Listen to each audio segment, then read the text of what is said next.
The unthinkable actions of Kendra Licari cyberbullying her teenage daughter Lauryn, playing out across Netflix's documentary Unknown Number, The High School Catfish. Netflix's Unknown Number, The High School Catfish shocked the world. A barrage of harassing, cruel, and manipulative texts. Licari was sentenced 19 months to 5 years behind bars after pleading guilty to 2 counts of stalking a minor. Aimed at a teenage girl and her boyfriend. But what is the ultimate betrayal? Those messages came from her own mother, Kendra Licari, an absolutely despicable human who has no excuse for herself. Kendra is serving more than a year behind bars before her release in 2024. But she's yet to reunite with daughter Lauryn. Ms.CathyKnows, and she's about to dive deeper. Tonight, we'll dissect this nightmare through the lens of a forensic psychologist and an American prosecutor. We'll ask the questions the courtroom never pressed hard enough, and we won't hold back. If you want accountability for cases like this, subscribe to Ms. Cathy and ring the bell right now.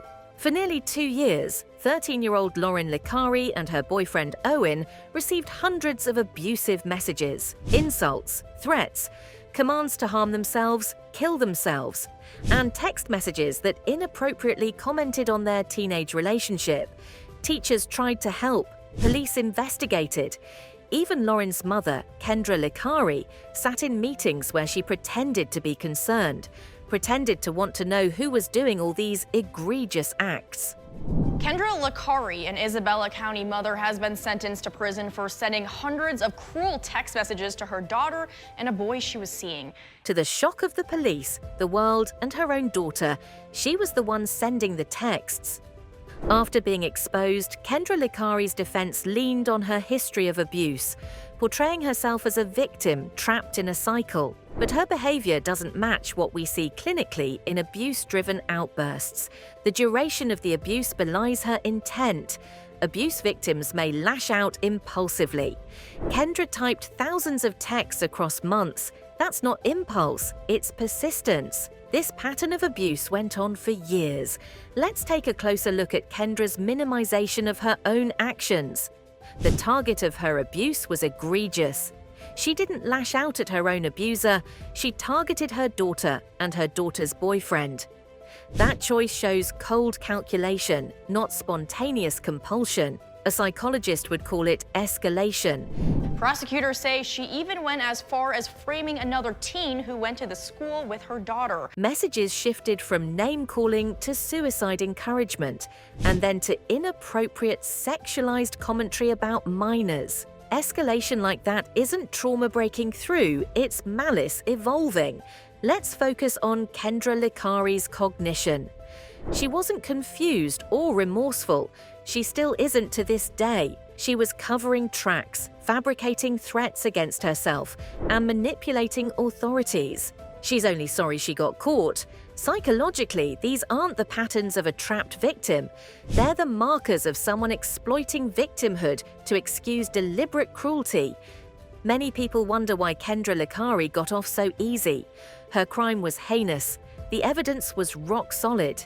Now, let's imagine Kendra under cross-examination in a US courtroom. These are the questions that strip her excuses bare. Mom, isn't it true you had hours, days, even weeks between messages? You weren't panicked. You had time to reflect and chose to continue. I never want to hurt anyone else like I have already done. I actually look forward to continuing my work and continuing my progress daily. You claim trauma made you act. Trauma might explain a single outburst, but explain why you pressed send hundreds of times across 2 years. You escalated from insults to telling your daughter she should kill herself. Do you deny writing those words? When a parent tells their child, "You'd be better off dead," that isn't trauma speaking, that's intent. Agree? You didn't stop there. You began sending messages describing your daughter's teenage boyfriend in sexual terms. Commentary so inappropriate that investigators classified it as exploitative. Why target minors in this way? At each step, you could have stopped. After the first message, after the 100th, after the 1000th. Licari was sentenced 19 months to 5 years behind bars after pleading guilty to 2 counts of stalking a minor. But instead, you escalated. Why?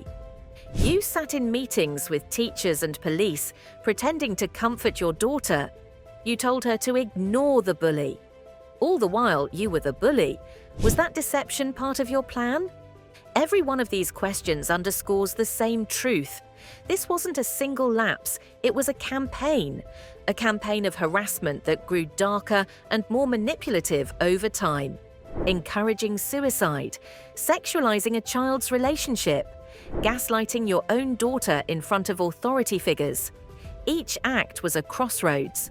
Even when we realized that it wasn't a kid, we weren't expecting that it would be a parent. And at each crossroads, Kendra Licari chose cruelty. And for this, she received just 19 months to 5 years in prison, paroled after barely serving. In other US cases, like Michelle Carter's, texting that encouraged suicide resulted in manslaughter convictions. Here, the abuse was sustained, calculated, and involved minors. And yet the system handed down a slap on the wrist. That's not justice, that's negligence. Where are they now? The child comes to them for comfort, but whatever the cause, these allegations are extensive and they are incredibly alarming. Lauryn, now 18, is in college studying criminology. She lives with her father, rebuilding her life. Kendra, released on parole in 2024, is restricted from unsupervised contact, but otherwise free. Law enforcement, after spending thousands of hours chasing false leads, were left frustrated by a sentence that didn't fit the crime. The scars remain for the victims, the leniency remains for the offender. Netflix framed this as complicated, but the truth is simple. Every message was a decision, every decision was a betrayal, and the punishment didn't match the crime. If you believe victims deserve more than excuses, if you believe justice should mean accountability, then subscribe to Ms. Cathy, ring the bell, and stand with us. Because when abuse hides behind the mask of victimhood, it's our job to call it what it really is: calculated cruelty.